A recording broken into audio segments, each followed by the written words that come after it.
Kegiatan penelusuran potensi limbah perikanan dimulai dengan tahapan pemberian informasi atau sosialisasi mengenai kegiatan-kegiatan yang akan dilakukan.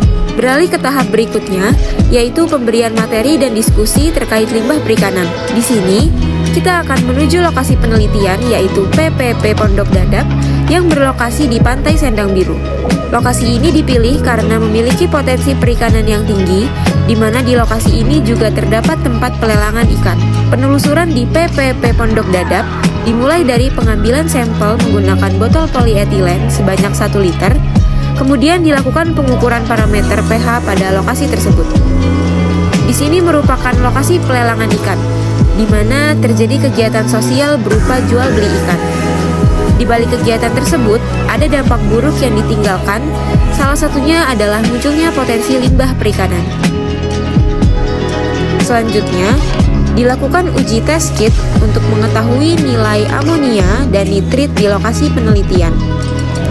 Untuk uji test kit pada nitrit diawali dengan menambahkan 1 ml sampel air laut dengan jarum suntik ke botol uji, tambahkan 1 sendok bubuk NO2 dan homogenkan selama 20 detik, dan diamkan selama 3 menit. Lalu amati warna yang sama dengan color chart.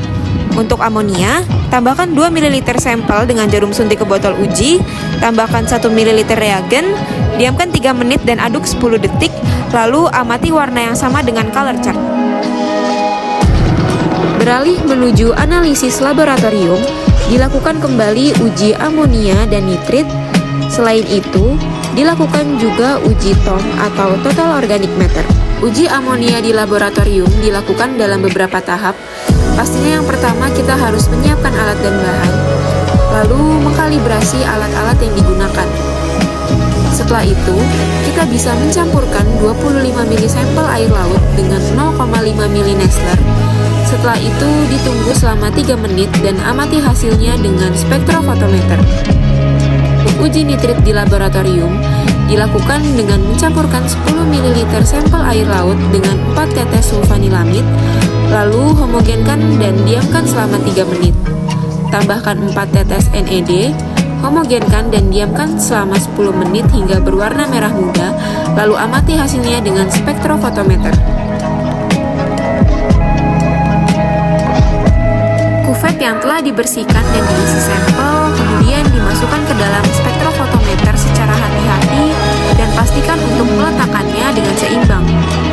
Langkah selanjutnya yaitu dihubungkan dengan komputer dan memakai software untuk menampilkan hasil konsentrasi dari amonia dan nitrit. Berikut merupakan hasil dari spektrofotometer. Hasil spektrofotometer dapat dilihat dari tabel concentration dengan nilai mutlak atau tetap bernilai positif.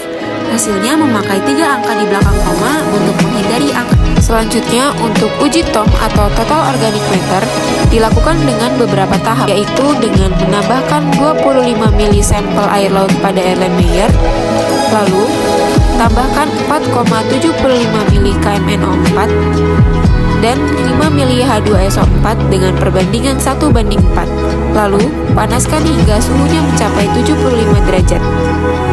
Saat suhunya sudah turun menjadi 60 derajat Celcius, tambahkan Na oksalat 0,01 N hingga warna sampel kembali seperti awal.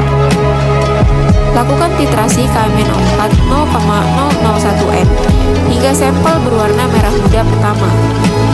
Lakukanlah pencatatan jumlah KMNO4 0,01 N yang digunakan untuk titrasi hingga sampelnya berubah berwarna merah muda. Berdasarkan hasil uji parameter yang dilakukan, didapatkan nilai tiap parameternya, kemudian kita dapat menentukan potensi pencemaran limbah perikanan di lokasi penelitian. Berdasarkan hasil uji laboratorium pada parameter TOM didapatkan pada stasiun A nilai TOM sebesar 10,005 mg per liter dan pada stasiun B didapatkan nilai 8,215 mg per liter, di mana menurut ALFU nilai ambang batas baku mutu nilai TOM pada suatu perairan adalah sebesar 0,01 sampai 30 mg per liter. Hal ini menandakan pada stasiun A dan stasiun B di UPT PPP Pondok Dadap tidak melebihi batas ambang baku mutu dan termasuk dalam kondisi yang optimal. Berdasarkan ambang baku mutu pH air laut menurut Permen KP nomor 22 tahun 2021 sebesar 7-8,5.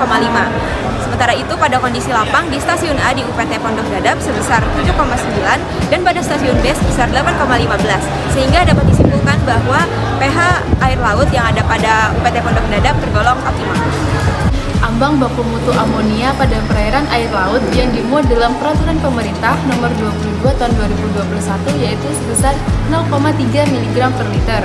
Didapatkan konsentrasi amonia di perairan Pondok Dadap di stasiun A sebesar 0,25 mg per liter dan di stasiun B sebesar 0,15 mg per liter.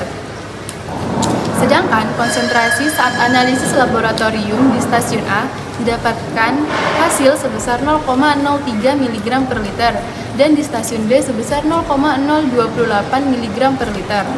Dapat disimpulkan bahwa konsentrasi amonia pada perairan tersebut memenuhi ambang baku mutu perairan. Berdasarkan keputusan Menteri LHK nomor 51 tahun 2004, ditetapkan nilai baku mutu nitrit sebesar 0,005 mg per liter. Dan berdasarkan hasil pengujian nitrit pada lapang didapatkan nilai nitrit sebesar 0 di stasiun A dan juga di stasiun B. Dan pada pengujian nitrit di laboratorium didapatkan nilai nitrit di stasiun A sebesar 0,025 mg per liter dan di stasiun B sebesar 0,088 mg per liter. Yang berarti pada pengujian nitrit di lapang nitrit sesuai dengan nilai baku mutu dan pada pengujian nitrit di laboratorium tidak sesuai dengan nilai baku mutu. 3. Jadi dapat diambil kesimpulan berdasarkan hasil uji parameter kimia tentang limbah perikanan di daerah perairan PPP Pondok Dadap bahwasanya kualitas perairan pada daerah tersebut dalam keadaan tercemar. Hal ini dapat terjadi karena uji parameter nitrit tidak memenuhi standar baku mutu. Guys, satu kata buat Penwa. Seru. Satu kata buat Penwa. Sukses. Oke, satu lagi. Mantap. Oke.